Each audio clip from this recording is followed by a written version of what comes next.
Et quand ils se sont informés auprès de leurs collègues avec qui ils étaient d'autres pays, c'est trouvé que ces pays-là avaient réglé leurs problèmes de, comment ils appellent ça pour les militaires là même là, comment ils appellent leurs primes là. Bien. Alors donc, n'ayant pas perçu cette pécule-là, c'est ce qui a motivé leur réaction. Mais ça se situait dans un environnement politique favorable. Alors, il y a la politique, ou bien c'est leur per diem, je ne saurais le dire, mais c'était un cocktail explosif, c'est ce cocktail-là qui a amené le coup d'État. Et le général Guéhi a pris le pouvoir. Et il a dit qu'il est venu balayer la maison pour vraiment mettre en place un système démocratique dans lequel les compétitions seront vraiment loyales et où tout le monde va vraiment... En tout cas, c'était la perception des Ivoiriens. On n'avait pas pensé que lui-même, Guéhi, allait être dans le jeu. Mais au fil du temps, on a vu que lui-même devenait vraiment intéressé. Intéressé, et donc les mêmes causes produisant les mêmes effets, l'histoire de l'ivoirité avait réapparu encore. Il y avait encore les mêmes tensions politiques. Mais j'avoue qu'après le coup d'État, le Front républicain s'est éclaté. Le Front républicain s'est éclaté, le RDR est parti de son côté, le FPI aussi est parti de son côté. Et il y a un gouvernement d'union qui avait été formé, où il y avait tous, PDCI, RDR, FPI, tout, pour la société civile. Après, je crois, le RTS est retiré. Et c'est dans cette atmosphère encore de belligérance et de volonté de réactiver les mêmes problèmes, susciter le mécontentement de certains acteurs politiques et donc mélanger encore avec l'ivoirité qui avait toujours cours. Bon, vraiment, finalement,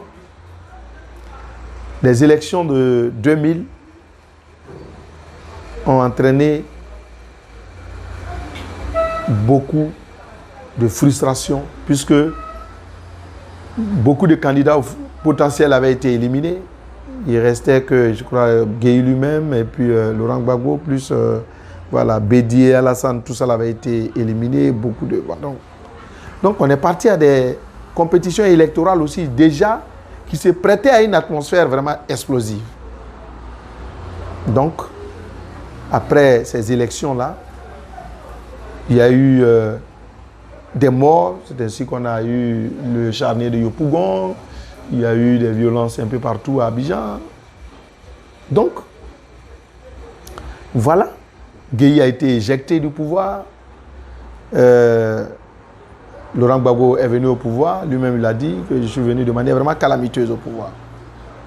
Donc, voilà encore Gbagbo qui vient s'asseoir sur, c'est-à-dire au pouvoir, dans une atmosphère vraiment toujours délétère. Il a pris le pouvoir en octobre-novembre 2000. On était déjà en 2001. Il a formé son gouvernement dans des difficultés. Et voilà.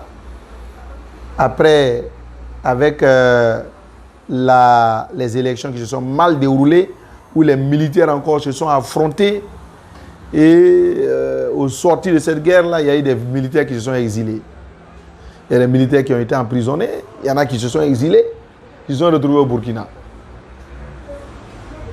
Donc, eux, ils représentaient une menace pour la stabilité du pays. Et le pouvoir, voyez, quand vous sortez d'une crise, un coup de force militaire, que vous prenez le pouvoir, il y a la menace politique, puisqu'il y en a qui avaient été rejetés, le PDCI, le RDR, donc qui ruminaient une vengeance. Il y a de l'autre côté Guéhi qui était militaire, qui a été éjecté, qui avait des militaires avec eux. Et donc voilà le président Gbagbo qui se retrouve au pouvoir avec ces situations à gérer. Et en 2002, voilà une rébellion qui, n'est-ce pas, un coup d'État manqué qui s'est mué en rébellion. Parce que, entre-temps, le président Laurent Gbagbo, qui, après avoir pris le pouvoir, il y a eu des élections législatives où la candidature du président, du président Alassane Ouattara avait été rejetée aux législatives. Donc, ça fait que ça entraînait encore des mouvements. Et quand on est allé au municipal, donc les législatures ont été boycottées par le RDR dans tout le pays. Donc au nord même, partout, il y a certaines localités du nord où il n'y a pas eu de vote. Alors donc, voilà, c'est dans cette atmosphère-là qu'évolue le pouvoir FPI. Menace politique, menace militaire. Bon, ça ne va pas comment ça a été géré. Et voilà, abouti à une rébellion en 2002.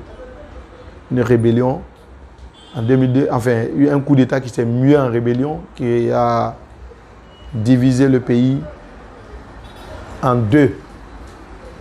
Et là, de 2002 jusqu'en 2010, avec son corollaire d'exactions, de difficultés économiques, sociales et tout ce que nous savons. Donc, 2010 devait être pour nous une sortie de toute cette merde.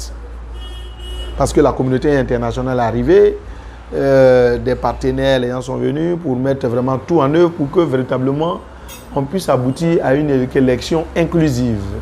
C'est pourquoi on a permis que tout le monde puisse se présenter et encadrer avec l'ONU, puisqu'il y avait un représentant des Nations Unies ici qui était la personne de Choi.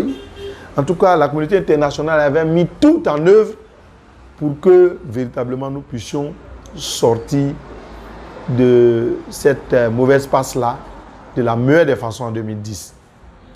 Mais malheureusement, encore après les élections 2010, il y a eu la guerre. Et cette fois-ci, c'était plus dur que toutes les crises. Ça, parce que ça, c'était vraiment la guerre. Les Ivoiriens se sont affrontés, se sont tués, se sont cannibalisés. Parce que quand on dit non, c'est les Libériens qui ont fait, c'est c'est parce que nous avons donné l'occasion. Donc vraiment, du nord au sud, toute la Côte d'Ivoire a senti la crise de 2010-2011. Et donc c'est pourquoi nous, pour ne plus retomber dans ces travers-là, nous avons vu que les politiciens sont allés très loin. Et donc, ce à quoi nous n'avons pas pensé, ils sont arrivés à ce stade-là. Mais donc, nous, faut-il s'asseoir pour les observer encore? Peut-être qu'on peut aller au-delà de ça. À l'implosion même de l'État de Côte d'Ivoire.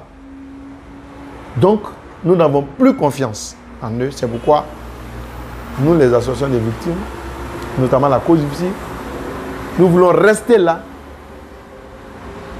constituer ce contrepoids-là, cette mémoire qui va amener nos politiciens à rectifier le tir. Voilà.